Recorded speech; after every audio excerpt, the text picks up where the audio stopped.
As I said, we are really long already in this business, or like busy as a musician, DJ, whatever, and we want to talk a little bit about where we come from, how everything started for us as an individual. So I know you already were into techno before I even knew what is techno, and I was into techno before before it was even invented almost.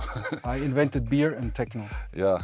So I didn't know it was techno, I think, when you started playing already. So for me, it started a little bit later. But Yeah. what was your actual beginning with everything? My beginning was, I was already a DJ playing cassette tapes in a country which doesn't exist anymore, in East Germany. And I was forced to record music in the radio because we had nowhere to buy music. Oh, yeah, I remember this too. Yeah, and I heritated a tape recorder from my father. And in the age of, you know, when you start listening music more serious, like maybe 10-ish, 11, 12, I was sitting in front of the machine recording music from the radio. And later they asked me if I want to play music in the school parties, school disco, teenager parties. And this is how I actually started. And later it was actually the year 89. In October 89, we escaped East Germany. My parents decided for a better life, and we made it to the other side. And imagine my face when I got there. All the stores full of vinyls and... Ah, yeah, it was not there in... No, yeah, well, we had vinyls, but it was just a very small selection, and it was controlled, you know, they didn't sell any record. It was a big challenge for me. My first vinyl was a vinyl of Modern Talking, and for my father... Mine too, actually. See? My first single was actually also You My Heart, You My Soul from Modern Talking. And I remember my father, it was a big challenge for him to gather this record for me. You had to do some favor to someone that knew someone that could get him that vinyl. So it was way too complicated. But when we got to the west side, to the capitalist side, everything was there. And then for me, I mean, I was at the age of 14, 15 years old. This is when you start to go out Saturday afternoon with your friends to some teenage tea time parties. And there was always a guy playing in the end of the corner over the dance floor. And I was like, man, I want to be this guy. Okay, but this was even like before techno music, that was just when techno actually started. But I was too young to understand there was already some underground movement happening. Düsseldorf was one of the leading cities. So, and when I was around 16, I remember to get in these clubs, I had to fake my ID. Ah, you faked it, okay. Yeah, so there was this club in Düsseldorf, Tor 3, and I remember queuing up the line to get in, knowing my ID was faked, listening the windows so you were like blasting. But But imagine the excitement. And even before entering the club. even before, it was like, I mean, you super young, Saturday night in Düsseldorf in the beginning of the 90s.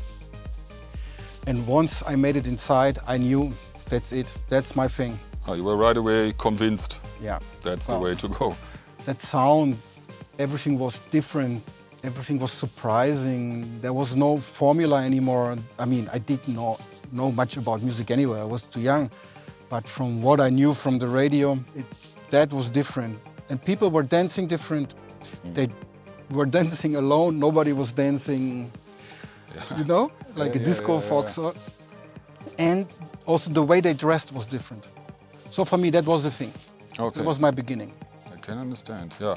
Yeah, for me, I mean, this, where you were talking about it, standing in the line before getting into your first party, I actually also had this moment, but it was a little bit different because I had a good friend who was like really deep into this wave gothic kind of thing. So he had like the black hair like this and a white face. So we were actually in Oberhausen, and it was Sven Feth playing in a big venue, and we waited like at least 1 hour in line. And when we got to the door, the bouncer just looked at us like, you too? No. And that was, oh, this is techno, nice. But that was because of him. That was probably because of him, and so since that was my first experience without even seeing the party or listening to that kind of music. But you were a bit older. You are a bit older than me. Yeah, but I also started way later than you. I think the first parties I was probably around 20, 21 already, I think.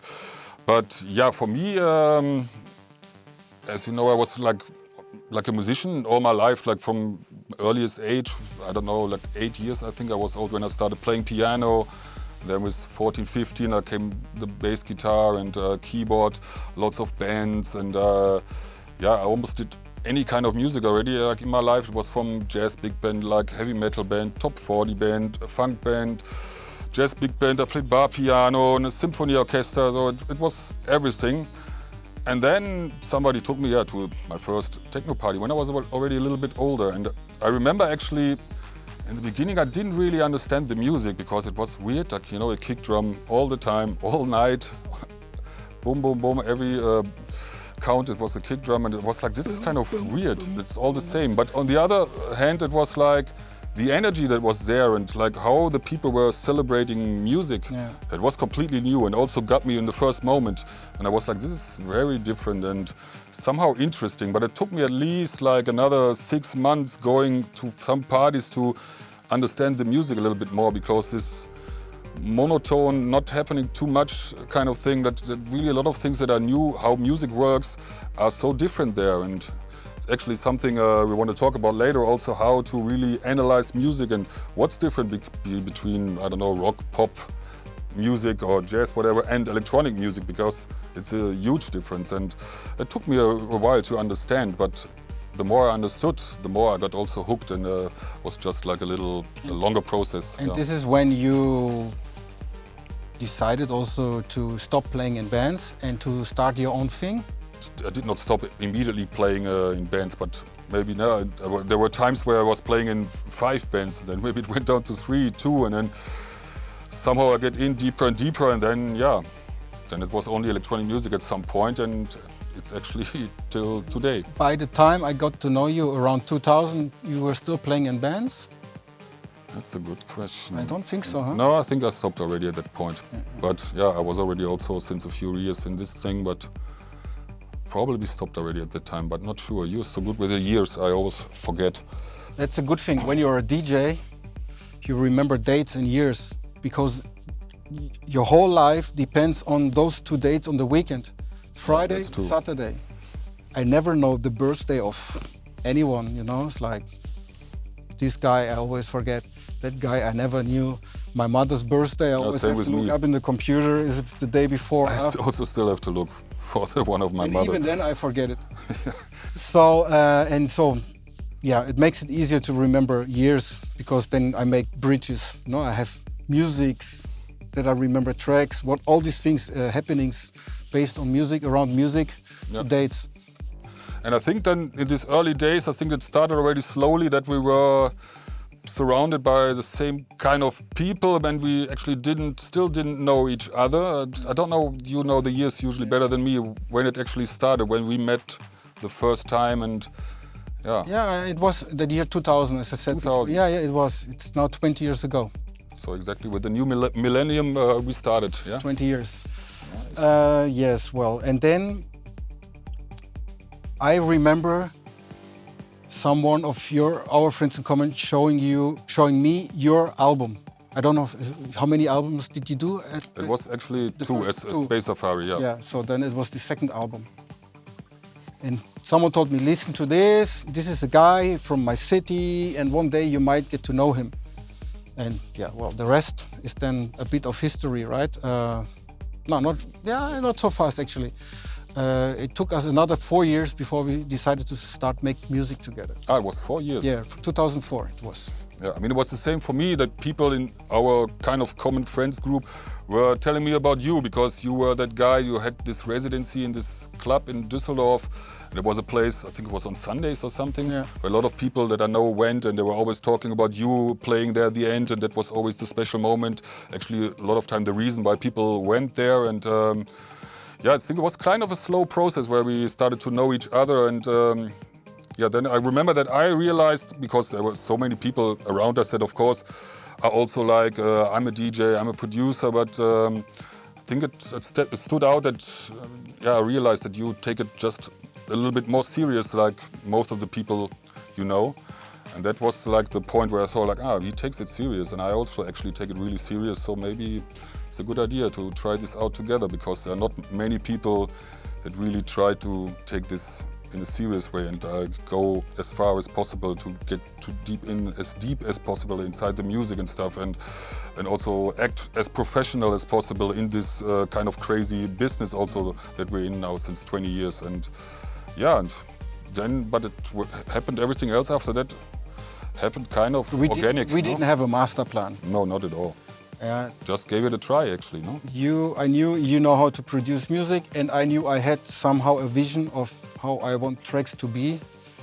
And then, we gave it a try. You said, let's try one. The first remix we did actually somehow worked. People start to play it. Yeah, it was, what was the first one? For Air Bureau? Air Bureau. Oh, We Shine. We Shine was the track, yeah. That was the first ever released D-Nox Beckers remix in this case. Yeah. And then we had quite a few hits, let's say, during that time. And like, I don't know, you know, for sure, maybe Cala Boca. Jet Lag Slave. Jet Lag Slave. More recently, You're a Skylab. Star, Switch, 7 hours. Yeah, there were quite a few actually till today. And, well, good times. Good times, good old times. Good times. And so, this is something we recommend you guys. Find your inspirations, find your sources of inspirations. Try not to copy what already exists. Find your sound, make your characteristic sound. This is what will carry you to the next level, and what also makes other people listen to your music. Good music always will find its way to get recognized somehow. Yeah, well, and maybe to add, don't forget that it's not always easy to achieve fast success, right? It's a long way to the top if you want to rock and roll. Yeah, you need patience. You need patience, and well, you will fall, you will come up again, and you will fall again, but stay on it and believe in yourself, and good things will come. As most of you probably know, we are musicians, producers, DJs since decades already, like more than 20 years. And we're really happy to share all our experiences we collected all during all these years with you, because we get asked a lot from people around the world how we do this and that in our productions, and we thought this is now the time to share all our little tricks and secrets with you, and we're really looking forward to this. In this masterclass, we're going to show you our insights, how we work in the studio, and share our experiences with you. We're going to produce a typical D-Nox Beckers track from scratch, and you can be part of every step of the way. This masterclass contains a lot of Ableton-specific chapters where we show you how to build a track from scratch, creating a beat, organizing your samples, what synthesizers we use, automations, arrangement, everything that's important to create a proper club track. But on top of that, we also want to talk about music in general, how to analyze music, how to talk about music with other people actually, what kind of terms you should use. And also, maybe one of the most important chapters is about inspiration, where to get your ideas from, how to pay attention in your life to certain things that you want to somehow get into your music, certain feelings, certain things that happen in your life, or just music that you like, that you hear somewhere else. Everything can be like a trigger of inspiration and can find its way into your music. And on top of that, there's a lot of special features also. We're going to give you a collection of our favorite samples. We're going to give you our Ableton template, default template, before you even start producing a track. And also some synth presets that we like to use so that you are equipped for everything that will come. This course, our masterclass, is actually as well for beginners as also already advanced producers, as we show some basic production techniques and also deeper thoughts and concepts for producing music. The technical requirements are actually really simple. You just need a computer, Ableton Live, version 10, and maybe some good sounding headphones, and that's basically it. Yeah, that means that you can produce a track with a headphone and your computer. You don't need a proper studio. No gear, no expensive, whatever analog stuff, what people tell you. No need for that, just the computer and the headphones, and we are ready to go. You get this course and you will be able to produce a track proper, professional, and later I offer you to release this track on my record label Sprout Music.